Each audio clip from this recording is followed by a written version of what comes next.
My wife's watch exposed her secret DNA tests at our baby shower, so I unmasked her affair, destroyed her lies, and took back my life forever finally. I noticed the watch before I noticed the lie. Jennifer never wore a watch, not once in our 12 years of marriage. She hated anything on her wrists, said it made her feel restricted. I remember years ago I bought her a sleek little smartwatch, thinking it would help her keep track of her runs. She smiled, thanked me, then left it on the dresser until the battery died. That was Jennifer. And yet, tonight at our baby shower, there it was, a shining, unmistakably expensive wristwatch hugging her left arm. A men's model, thick-banded, elegant but understated. Something that didn't scream wealth but whispered it. I noticed it when she reached for a glass of sparkling water, her fingers curling around the stem as if the watch had always been part of her. I asked casually, "New watch?" She barely glanced at me. "Oh, this." It was a gift from the girls. From the girls. That was Jennifer speak for her little clique, Emily, Lisa, and Rachel. The same three who had just been giggling over something across the room, throwing her knowing glances between sips of their overpriced cocktails. I looked over at them. Lisa caught my gaze and smirked, not a friendly smirk, the kind of smirk a person gives when they know something you don't. That was the moment the first crack formed. I let it go for the moment. The party was still going, people were laughing, and Thomas, our 15-year-old, was tugging on my sleeve, eager to tell me something. I leaned down expecting some inside joke or another ridiculous meme, but he only whispered, "Mom's phone was open. You need to see this." I didn't react. Years of marriage had taught me to keep a straight face, but my pulse pounded in my ears. "Later," I murmured. He hesitated, eyes flicking toward his mother. She was across the room, smiling, radiant, every bit the glowing mother-to-be, but Thomas had my instincts. He felt something was off. Finally, he nodded and backed away. I didn't wait long. As soon as Jennifer was wrapped up in conversation, I slipped into our bedroom. Her purse sat on the nightstand, open just enough for me to spot her leather-bound planner. Jennifer, for all her digital habits, still swore by handwritten notes. She said writing things down made them more real. I flipped through the pages quickly, fingers steady, breath measured, and then I saw it. A neat little entry penned in her precise, elegant handwriting. Session, relaxation therapy, time, date, and an address. The address of a private medical clinic that specialized in DNA testing. A slow, creeping chill crawled up my spine. Relaxation therapy, right? I took out my phone and snapped a picture of the entry, my heart hammering in my chest. I should have stopped there. I should have walked out, let it simmer, thought it through. But then my eyes landed on her nightstand where she always placed her wedding ring before bed. Except tonight her ring wasn't there. But the watch was, and as I lifted it, tilting it under the soft glow of the bedside lamp, something caught my eye, a tiny engraving on the back. A serial number, and beneath it, 2 initials. Not mine. I should have walked away. I should have confronted her the moment I saw the initials on that damn watch. But something held me back, some dark, festering need for certainty. So instead of exploding, I played it smart. I let the doubt simmer beneath my skin. Let it coil into something sharp and calculating. Then the universe did me a favor. It was 2 nights after the baby shower. Jennifer had taken her car to a late prenatal yoga class, another one of her little rituals. I was supposed to be home, but Thomas needed a ride back from his friend's house. I took Jennifer's car, closer, easier. Thomas slid into the passenger seat, immediately pulling out his phone. "Thanks, Dad." "No problem." I adjusted the seat, sighing. The car still had that new leather smell, that pristine feel, because Jennifer had been meticulous about keeping it spotless.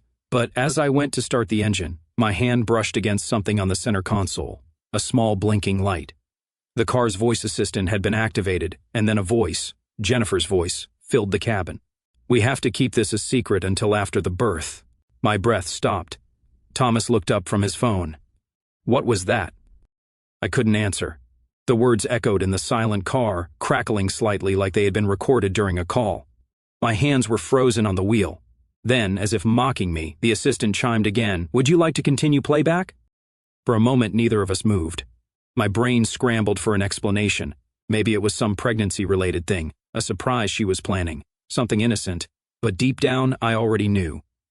Thomas glanced at me, his face showing that teenage mix of confusion and reluctant understanding, like he wanted to believe in his mother, but also knew something was wrong. I reached for the button. Yes, the car filled with voices. It's risky, I know, but we don't have a choice. If he finds out now, everything falls apart. A man's voice responded, too muffled to recognize, but the tone was clear, urgent, secretive. Just hold on a little longer. Once the baby is here, we'll figure everything out. I felt my pulse in my throat, my vision narrowed. Thomas was staring at me now, his phone forgotten in his lap. He won't suspect a thing, Jennifer's voice reassured. He never has before. Couldn't move, couldn't breathe. My grip on the steering wheel tightened so hard my knuckles turned white. Never has before. Like this wasn't the first time. Like this wasn't a mistake or a moment of weakness, but something woven into the fabric of our marriage. I forced my breathing to steady. My thoughts, however, were anything but steady, because Jennifer had no idea that our entire house, our smart home, the one I set up myself, was synced to a private server. Every connected device, every audio input, and this car was connected too. I pressed another button, my voice cold, controlled. Save audio to home server. A soft chime confirmed the upload. Jennifer had spent years treating me like a fool, like I was blind. She had no idea that for the first time in our marriage I was finally seeing her for who she really was. I didn't sleep that night. I lay next to Jennifer, listening to the slow, even breaths of a woman who had no idea her carefully constructed world was already crumbling. My mind was a storm, replaying that damn recording, hearing her voice drip with quiet confidence. He won't suspect a thing. She thought I was blind, thought I was stupid. By morning I was done feeling. No more shock, no more pain, just an icy, focused resolve. I needed more. Jennifer, like most people who think they're clever, had one fatal flaw. She trusted technology just enough to be reckless with it.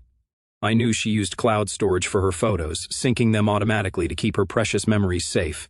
I also knew she occasionally deleted things in a panic, assuming they were gone forever. She forgot one thing. I was the one who set up our accounts. I had access to the admin panel. So while she showered, I sat at my desk, logged in, and scrolled through the recovery folder. And there they were, dozens of images. I clicked on the first one, a beach, not the overpopulated tourist trap kind, but somewhere secluded.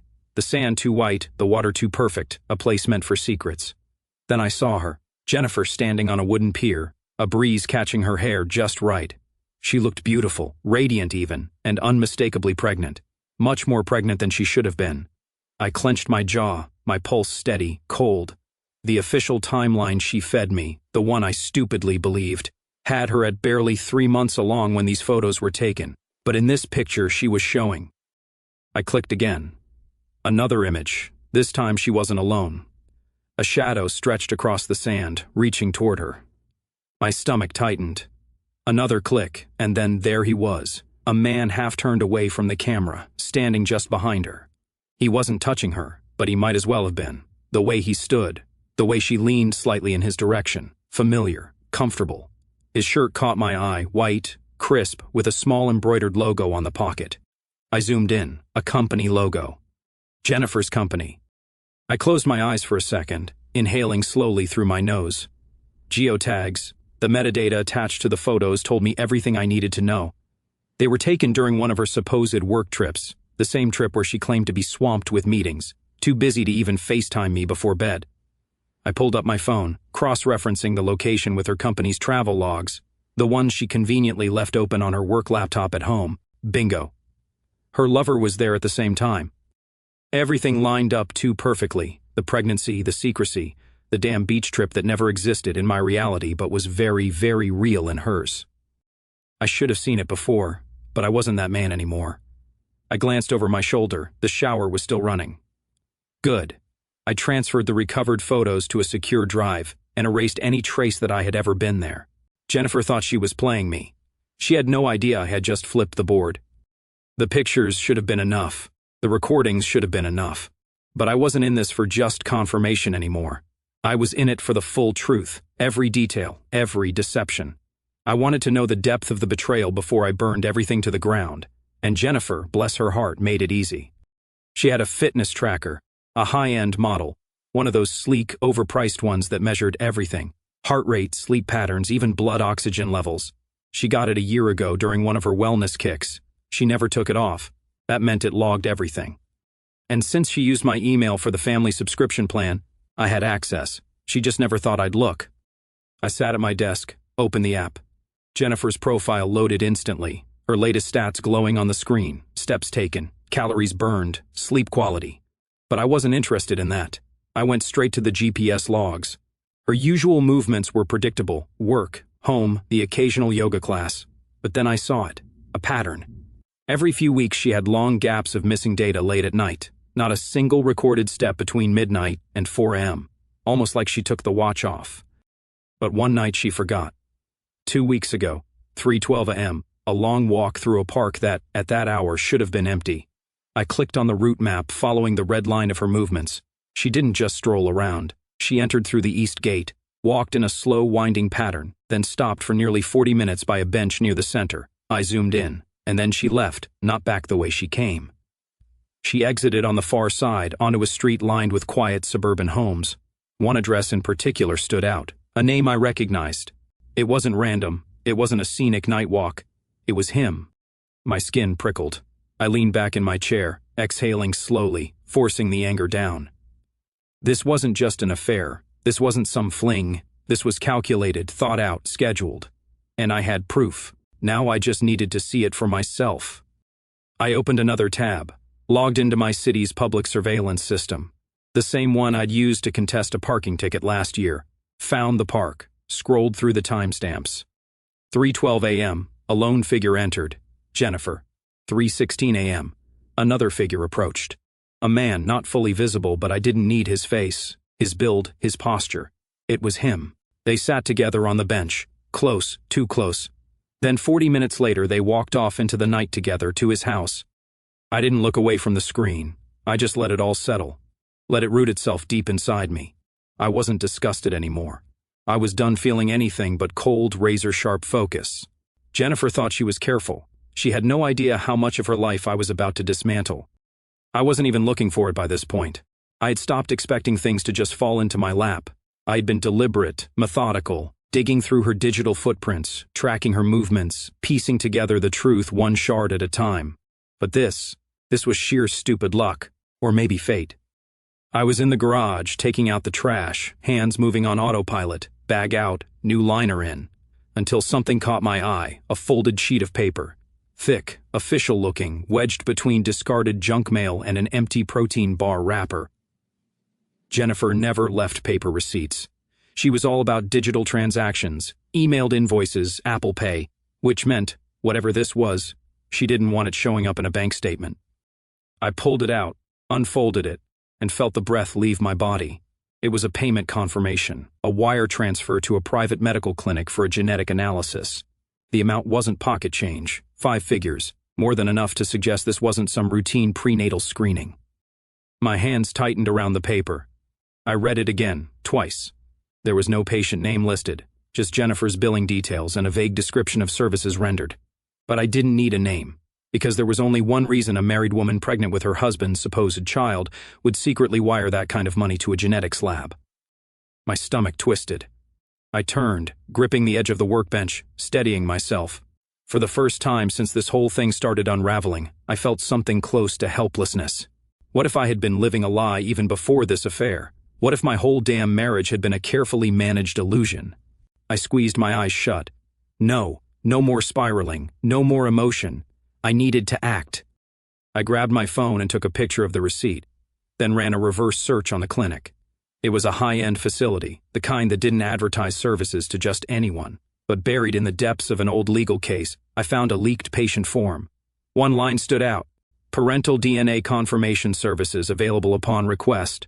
Paternity test. Jennifer hadn't just been cheating. She had been checking, to see if this baby, the baby we were celebrating, the baby whose nursery I had painted, was mine. And she hadn't told me. I forced my breathing to slow. She wanted answers? Fine, I'd give her some. I spent the next 2 hours creating a fake email, spoofed to look like it came from the clinic, a professional, polished report, complete with the same formatting and headers I'd found in sample documents online. Then I sent it to him, her lover. Subject line: urgent, DNA test results. The fake report attached. The contents: a carefully crafted confirmation that the child was his. And now I just had to wait for the panic, wait for the cracks to spread, wait for Jennifer's whole damn world to collapse. I didn't wait long. By the next morning, Jennifer was acting strange, distracted. She kept checking her phone, fingers tapping erratically against the screen, eyes flicking toward me every now and then, gauging, watching. She knew something was off because he had gotten the email, because he had seen the results, and now they were scrambling. I played my part. I kissed her goodbye, told her I'd pick up dinner, asked if she wanted anything special. She smiled too quickly, shook her head, and practically bolted out the door. Perfect. As soon as she was gone, I went to work. Jennifer wasn't careless with her phone, but she was predictable. Every time she downloaded a new app, she let autofill save her login details. It was a habit, one she probably didn't even think about, and I had spent the last few years managing our family security, which meant I had access to every device on her network. That included her phone, the weak link, her messaging app. I created a fake update notification designed to look like a routine security patch, a simple phishing trick. When she clicked it, it redirected her to a cloned login page. She entered her credentials without a second thought, and just like that, I had them. I logged into her account from my laptop, hands steady, pulse slow.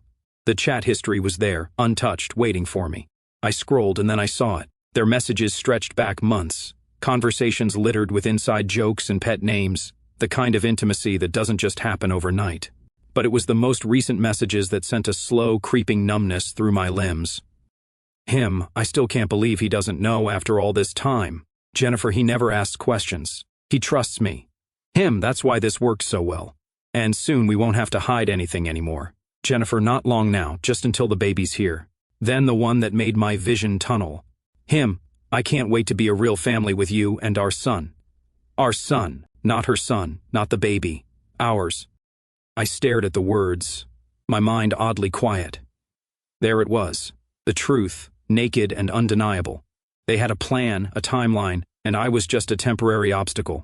Jennifer wasn't waiting for the baby to be born out of guilt or fear. She was waiting because she needed me to be useful a little longer.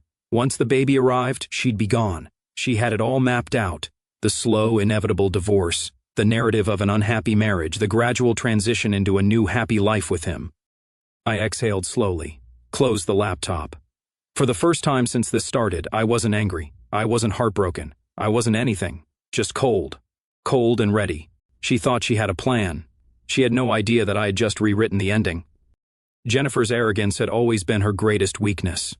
She thought she was careful, thought she covered her tracks, thought I was still that trusting husband who never asked questions, who never looked deeper. But she underestimated technology, and she sure as hell underestimated me. I had been tracking her movements for weeks, gathering proof, collecting every breadcrumb she carelessly dropped. But now I needed something undeniable, something that wouldn't just expose her but bury her. That's when I thought about her smartwatch. It was always on her wrist, constantly listening, constantly recording tiny biometric data, her heart rate, her stress levels, even the time she moved in her sleep. But most importantly, it had a built-in microphone for voice commands, a microphone that synced with her phone, a microphone I could access. It took less than an hour to install the Silent app on her phone, a background process disguised as a standard health update. It activated the mic whenever she spoke near her watch and automatically uploaded the recordings to a cloud storage drive. Then I waited. She had a doctor's appointment that afternoon, a routine checkup for the pregnancy. She didn't even notice when she lifted her wrist to take a call in the waiting room. Didn't notice when the smartwatch's tiny mic activated, capturing everything. That night, after she fell asleep, I retrieved the file. I plugged in my headphones, hit play, and I listened. The recording started with pleasantries. The doctor polite, Jennifer relaxed. Everything sounded normal, until it didn't. "How's everything looking?" she asked, casual. "Healthy," the doctor confirmed. "No concerns at all. You're measuring a little ahead of schedule, but that's to be expected considering your conception date, right?" Pause. Then Jennifer's voice dropped slightly. "Just to confirm. My husband doesn't need to know about that, does he?" I stopped breathing. "About the dates?" "Yes. About when exactly the conception happened. He assumes it was after we got back from our trip, but..." Another pause. Then Jennifer laughed softly. "Some things are better left undiscovered." A cold, creeping numbness spread through my limbs. I let the words sink in, let them settle deep into the part of my brain that used to love this woman. Then I ran the file through an AI transcription service, extracting every word, every syllable. The software cleaned up the background noise, making Jennifer's voice crisp, undeniable. I saved the transcript, downloaded the original audio, then I forwarded it to him. No subject line, no explanation, just raw, undeniable truth. And now I waited for the explosion. By now, Jennifer's world had cracks running through it. The carefully crafted illusion of her perfect life was unraveling thread by thread, and she didn't even realize it yet. But he would. Her lover, the man who thought he had won. It was time to make him bleed. I created the account in less than an hour. A simple, believable persona, a woman, single, attractive but not overly polished, someone who looked real. I pulled photos from an old inactive profile, adjusted minor details, and set up a fake LinkedIn to match. Then I waited. It didn't take long. A couple of mutual industry connections, a casual follow, a few harmless comments under his posts. He noticed. He responded. Soon we were messaging. He was cautious at first, predictable, but I played the part well, flirty but subtle, interested but not too eager, just enough to make him feel like he was the one in control. Then I baited the hook. You seem different from the guys I usually talk to. More grounded, family-oriented. A classic line, the kind of thing a man like him wants to believe about himself. And he took it. I try to be, he replied. Family is everything to me. I nearly laughed. Then, and as if to prove it, he did exactly what I wanted. He sent a picture. A photo of Jennifer, pregnant, smiling, holding her belly in some intimate, stolen moment, and beside her, his hand rested on her stomach like he was the father, like he was the one building a life with her. That's when I knew he wasn't just some idiot having an affair. He believed this was his family now. I stared at the image for a long moment, feeling nothing but cold, simmering disgust. Then I got to work. Deep fake technology had come a long way. With enough source material. His social media videos, corporate interviews, even an old wedding toast I found on YouTube. I had everything I needed. It took a few hours, but when I was done, the result was flawless. A fake video of him sitting in what looked like a police interrogation room, looking just panicked enough. His voice perfectly synthesized, spilling out a confession. I lied. I manipulated her. I falsified documents to take money from the company. I never loved her. I just saw an opportunity and took it. And the baby... It's not mine. It was subtle, just enough detail to sound real, but vague enough to let people's imaginations run wild. I uploaded it to an anonymous burner account, scheduled it to drop at exactly the right moment, and then I sent the final message from my fake profile. I know what kind of man you really are. Enjoy the fallout. Now I just had to wait. Because when the video hit, when his colleagues, his family, and Jennifer saw it, his perfect little world would burn, and I would be standing in the ashes watching. The party was supposed to be a celebration, a bright, cheerful event filled with laughter, cake, and balloons. Family and friends gathered, toasting to Jennifer and the baby. She glowed, radiant in her carefully chosen maternity dress, playing the part of the devoted wife and expectant mother. It was almost impressive, if I didn't already know what she really was. I played along, smiling, chatting, watching, but the real show was about to start. Thomas was the one who pulled me aside. My son. My sharp, observant son who had been watching his mother with the same quiet suspicion I had. Dad, his voice low, urgent. I turned, lowering my drink.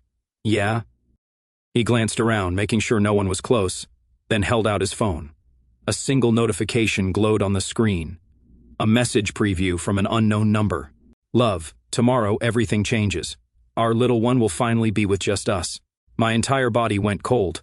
What the hell is this? I asked, my voice sharper than I intended. I don't know, Thomas said, eyes flicking up to mine. It popped up when I was setting up Mom's new iPad. I think it pulled messages from her backup. My mind raced. iCloud sync. She must have linked her devices, assuming it was safe, assuming no one would ever check.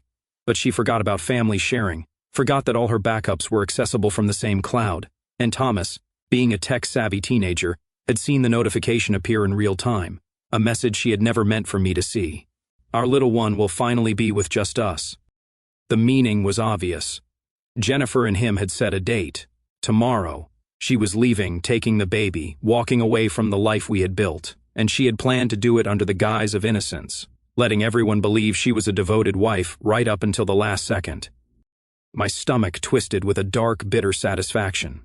She thought she had everything under control, thought she would blindside me. But she didn't know that I had been building my plan this entire time. I exhaled slowly, my grip on Thomas's shoulder firm but steady. "You did good, son, really good." He nodded, watching me carefully. "What are you going to do?" I looked across the room. Jennifer was laughing, glowing, basking in the warmth of the celebration, completely unaware that everything was about to change. I smiled. "Don't worry," I murmured. "I've got it handled." The party had reached its peak. Laughter echoed through the house, guests mingled with drinks in hand, and Jennifer was the center of attention, glowing, gracious, basking in the warmth of her carefully crafted life. She had no idea it was already over. I stood near the projector, watching her from a distance. The baby shower slideshow was still looping. Soft, sentimental images of our life together, vacation photos, ultrasound images, pictures meant to cement the illusion of a happy family. But that illusion was about to be shattered. I had prepared everything. The files were ready. The Bluetooth connection was already hijacked. One simple command on my phone, and the carefully curated slideshow would be replaced by reality. I tapped the screen, and the room changed in an instant. The laughter died. Conversations halted. A new image flickered onto the massive screen. Not a baby picture, not a happy memory, but a text message. "Love, tomorrow everything changes. Our little one will finally be with just us." Silence.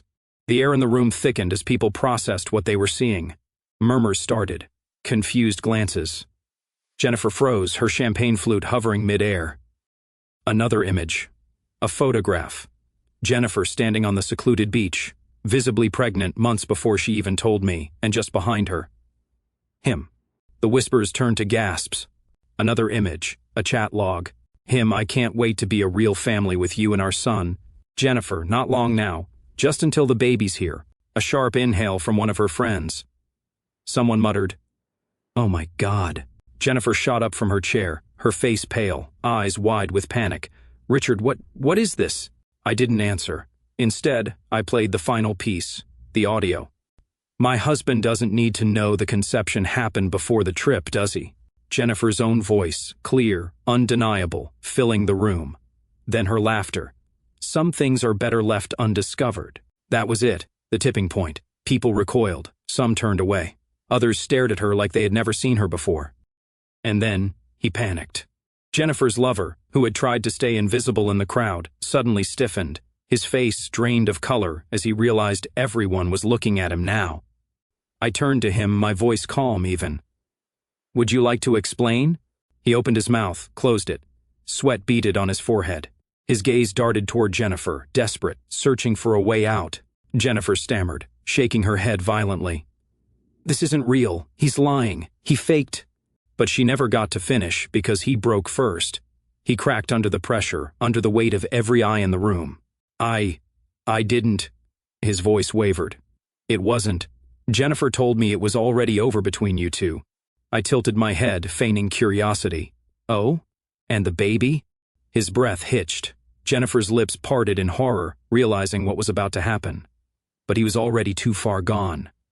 She said it was mine," he blurted out, his voice rising, desperate. "She told me you weren't even sleeping together. She said—" He stopped dead. Silence. Jennifer's face twisted, her hands trembling. "You idiot!" But it was too late. She had spent months weaving her web of lies, carefully manipulating everyone around her, and in one moment he had unraveled it all. The room turned against her. Friends stepped away. Family members whispered in disgust. The perfect life she had built, the reputation she held so dearly, was collapsing right in front of her. And I stood in the wreckage, watching, satisfied. I woke up the next morning to silence. The house, once filled with the echoes of Jennifer's carefully crafted life, was now a hollow shell. No fake laughter, no lies dripping from her mouth, no perfectly staged illusions. She was gone, not by choice. She had tried to stay, tried to plead, tried to spin one last desperate excuse as the walls caved in around her. But there was no salvaging it. Not after last night. Not after the entire room had heard her own voice confess the truth. And not after what came next. I sat at my desk, sipping my coffee, staring at the open laptop in front of me. The last phase of my plan was already in motion. Jennifer had spent years constructing an image of herself. A brilliant career woman, a devoted wife, a soon-to-be loving mother. Every lie carefully placed, every detail curated. But perception is a fragile thing, and I had shattered it. The anonymous email had already been sent to her company's internal network, quietly slipping into inboxes overnight. A simple package, screenshots, bank transactions, the falsified paternity test, the audio recording.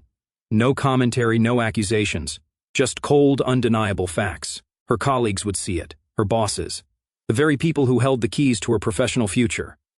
And then the final blow, an automated bot, programmed weeks ago, had released the same files onto multiple social media accounts, tagged under burner profiles, pushed into places where they would spread like wildfire.